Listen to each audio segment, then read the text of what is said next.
Bula, Malele, Talofa and Welcome to Season 6, Episode 78 of Breakfast Bites by TEIVOVOsports.com, a wrap of Pasifika People sports news on a bright and sunny Sunday, 23 September 2023. Coming to you with tons of hanisi from the 180th meridian in the middle of the Pacific Ocean.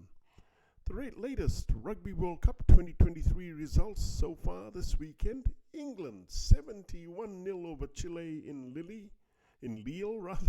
Georgia 18-all with Portugal in Toulouse. Argentina 19-10 over Samoa yesterday. France 96-0 over Namibia. Italy 38-17 over Uruguay. And we tip Ireland to trip up South Africa in Paris later this morning. Tomorrow at 3:45 a.m. Scotland versus Tonga in Nice, and at 7 a.m. Wales versus Australia in Lyon.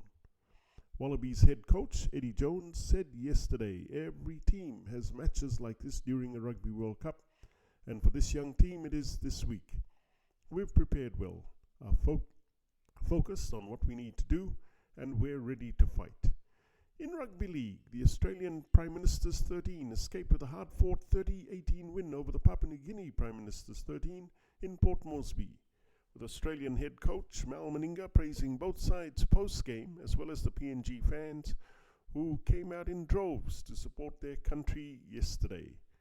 The Papua New Guinea side played really well, but I'm really proud of my guys as well. Rugby League is the winner. In the NRL semi-finals, the New Zealand Warriors scored first against the Broncos last night when Dallin Watene-Zeleniak finished off a slick movement from Sean Johnson to take an early lead, but the Broncos dominated the rest of their semi-final for a 42-12 win at Suncorp, with Reece Walsh stealing the show. Yesterday, the Panthers booked a spot in their fourth consecutive grand final, after thrashing the Storm 38-4, their biggest ever win in a final. Powerhouse winger Brian Tu'u bagged a hat-trick thanks to the smarts of Nathan Cleary and effort of Isaiah Yeo. In sports biz, the Marshall Islands, a chain of islands in the North Pacific with just 60,000 inhabitants, has formed its first national soccer team.